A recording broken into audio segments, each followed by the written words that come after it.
Bem-vindos ao nosso curso de liturgia. Estamos na nossa 11ª aula.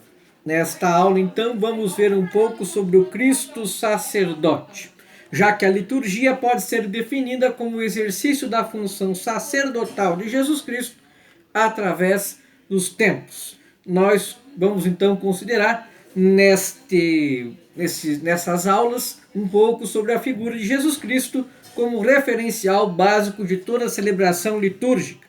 Nós vimos na aula passada a questão do fundo de cena e agora vamos ver a questão do Cristo sacerdote.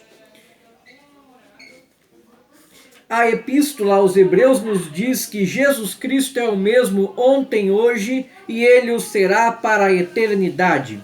Vê-se, pois, que toda a história está centrada em Cristo e que, antes de aparecer na plenitude dos tempos, o Cristo Jesus já era o grande eixo do plano do Pai. Em Cristo, o Pai nos escolheu antes da fundação do mundo para sermos santos e irrepreensíveis diante dele no amor. Ele nos predestinou para sermos seus filhos adotivos por Jesus Cristo. Nele foram criadas todas as coisas nos céus e na terra, as visíveis e as invisíveis. Tudo foi criado por ele e para ele. Ele é antes de tudo e tudo nele subsiste.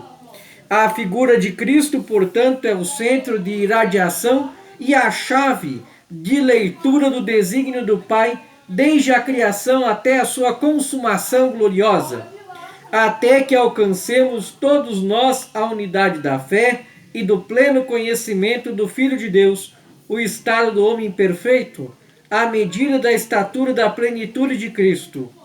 A função central e irradiante de Cristo culmina na sua Páscoa, que faz de Jesus o Kyrios, ou Rei dos séculos, que venceu o pecado e a morte, tornando-se o segundo Adão, ou o Pai da humanidade redimida.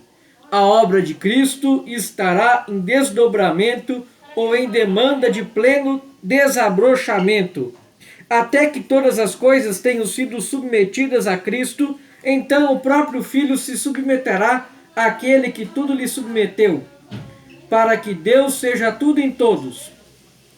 A história da salvação, assim regida por Cristo, divide-se em etapas, de tal modo, porém, que cada etapa não só prepara a seguinte, mas de certo modo já a inclui, como um germe que se desenvolve. Cada fase do crescimento dessa história, desde o começo, contém potencialmente o todo. Assim, a criação do mundo e do homem não é apenas uma premissa, mas é o primeiro ato da história da salvação. O Antigo Testamento não é uma simples preparação para a vinda do Verbo, mas já é aquela dispensação da graça, em termos ainda não definitivos, que o Cristo, na plenitude dos tempos, encabeçou. Ele mesmo dizia a Abraão, vosso pai, exultou por ver o meu dia. Ele o viu e encheu-se de alegria. Antes que Abraão existisse, eu sou. São Paulo, ao referir-se aos israelitas no deserto, diz: todos comeram o mesmo alimento espiritual e todos beberam a mesma bebida espiritual, pois bebiam de uma rocha espiritual que os acompanhava, e essa rocha era Cristo. São Paulo já era Jesus Cristo quem realizava, segundo São Paulo, já era Jesus Cristo quem realizava a salvação provisória do povo de Israel. Em Cristo e por Cristo, Deus Pai falava aos israelitas e antecipava os acontecimentos culminantes da história da salvação. Na plenitude dos tempos, mediante a encarnação e a humanidade de Cristo, realizou-se de modo mais denso a redenção dos homens.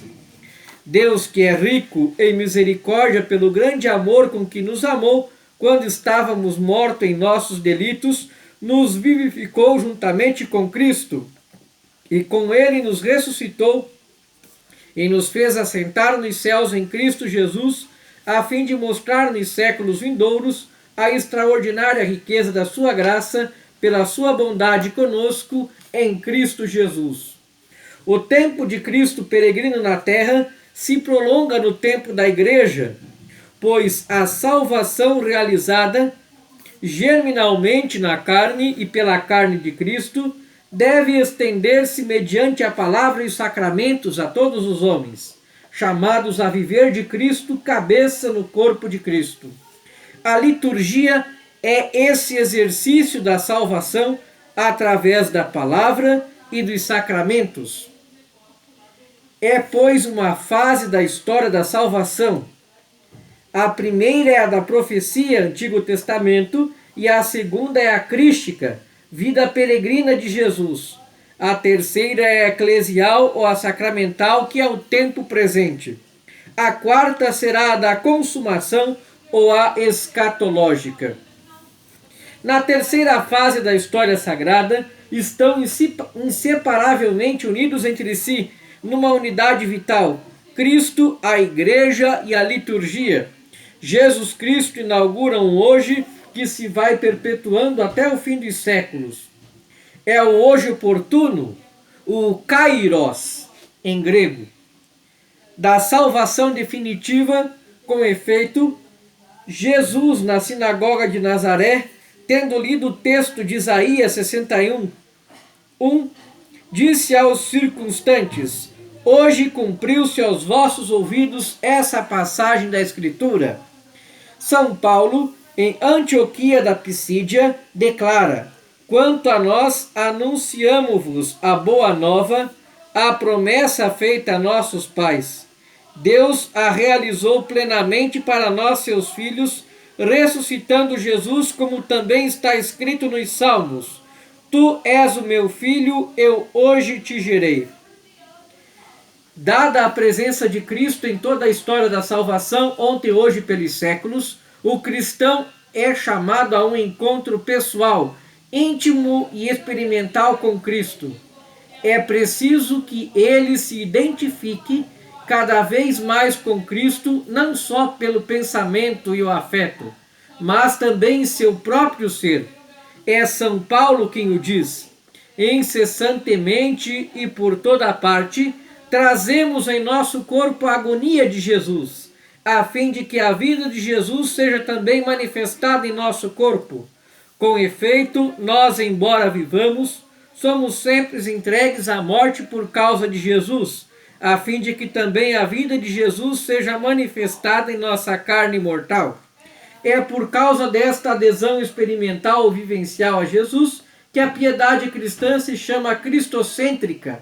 Santo Agostinho exprime essa centralidade de Cristo em bela fórmula, diz ele no comentário aos Salmos: quando ao rezarmos falamos com Deus, nem por isso separamos do Pai o Filho, e quando o corpo do Filho reza, não se separa da sua cabeça própria, mas é Ele mesmo, único Salvador do seu corpo, nosso Senhor Jesus Cristo, Filho de Deus, quem reza por nós, reza em nós e é interpelado por nós na oração. Reza por nós como nosso sacerdote. Reza em nós como nossa cabeça. É interpelado por nós como nosso Deus. O cristocentrismo da piedade cristã e da liturgia é expresso também na arte, especialmente das igrejas orientais, mediante a imagem do Cristo Pantocrator, Cristo que segura o globo terrestre nas mãos, pintada sobre a ábside ou arco de fundo. Essa imagem do Cristo se projeta sobre o altar e todo o presbitério, capela mor, pondo em relevo a presença sacramental do Senhor que atua no culto sagrado. Examinemos agora uma especial maneira de celebrar Jesus Cristo na liturgia, o ano litúrgico. Na nossa próxima aula, então, vamos ver o ano litúrgico e sua relação com o mistério de Cristo. Muito obrigado pela sua atenção e até nossa próxima aula.